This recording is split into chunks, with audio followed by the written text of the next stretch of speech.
चालाक बुढ़िया। महाराजगंज गांव में मिथिला नाम की एक बुढ़िया रहा करती थी। उसके बहू बेटे का बहुत दिनों पहले ही स्वर्गवास हो गया था। उसका केवल एक ही पोता था। बुढ़िया को हमेशा से ही उसकी चिंता सताई रहती थी। एक दिन की बात है। दादी अम्मा, ये भूख क्यों लगती है? ये तो ईश्वर की बनाई चीज है बेटा। जैसे बिना पेट्रोल के गाड़ी नहीं चलती, उसी तरह ये शरीर है। लेकिन बहुत भूख लगती है और हमारे यहाँ तो खाने को पर्याप्त भोजन नहीं है। उनके घर में कई दिन तो ऐसे भी बीत जाते थे कि जब उन्हें पानी पी के ही सोना पड़ता था। ठीक है, हम पानी पी के भी रह लेंगे, लेकिन आप यूं उदास ना होइए। नहीं नहीं बेटा, हम पानी पी के क्यों रहें भला।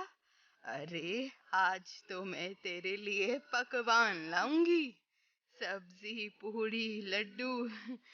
हाँ दादी, जरूर। तो तू यहीं पर रुक, मैं जाती हूँ और शाम तक वापस आ जाऊंगी। फिर बुढ़िया अम्मा घर के बाहर निकलकर लोगों के घरों में काम मांगना शुरू कर देती है। लेकिन उनकी उम्र और हालत देखकर कोई भी उन्हें काम नहीं देता और उन्हें वहां से भगा देता है। मैंने नंदू को पकवान खिलाने को कहा था। तभी बुढ़िया अम्मा देखती है कि सामने मंदिर में कोई सेठ खाना बांट रहा है। बुढ़िया भी अन्य लोगों की तरह लाइन में लग जाती है, लेकिन जब तक उसकी बारी आती है, सेठ के पास बस एक ही खाने की थाल बची होती है। तभी पीछे से एक पागल आकर वो थाल उससे छीनने लगता है, जिससे सारा खाना जमीन पर गिर जाता है। तभी पागल उन्हें नजरअंदाज करके वहां से भाग जाता है। वहीं बुढ़िया बड़ी ही मजबूरी से उस धूल भरे खाने की पत्तल उठाती है और घर चली जाती है। दादी आ गई।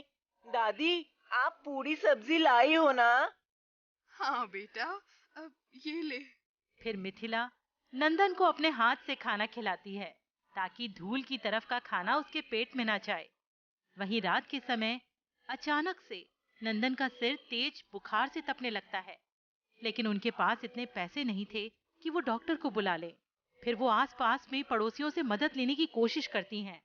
अरे ओ कमला, सुन, मुझे कुछ पैसे उधार दे दे। देख, मेरे पोते की तबीयत बहुत खराब है, डॉक्टर से दवाई लानी है। ना बाबा ना, मैं नहीं दे रही कोई पैसे। कोई पैसे वैसे नहीं है मेरे पास। फिर मिथिला अपने अन्य पड़ोसियों के पास भी जाती है, लेकिन वहां से भी उन्हें निराशा ही हाथ लगती है। फिर मिथिला जी अपने गले की चेन बेचकर उससे मिले पैसे से नंदन की दवा करवाती हैं। वहीं आए दिन दोनों के ऊपर मुसीबतें बढ़ती ही जा रही थी।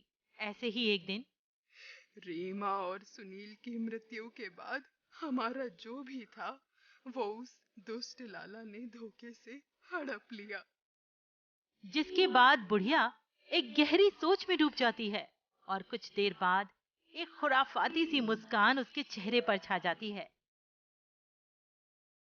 दोस्तों, अगर आपको ये कहानी पसंद आई है तो इसे लाइक कीजिए और अपने दोस्तों के साथ शेयर जरूर कीजिए। और अगर आपने हमारे चैनल को सब्सक्राइब नहीं किया है तो सब्सक्राइब करके बेल आइकन जरूर दबाइए। और हाँ, कमेंट बॉक्स में अपनी प्रतिक्रियाएं देना बिल्कुल मत भूलिएगा।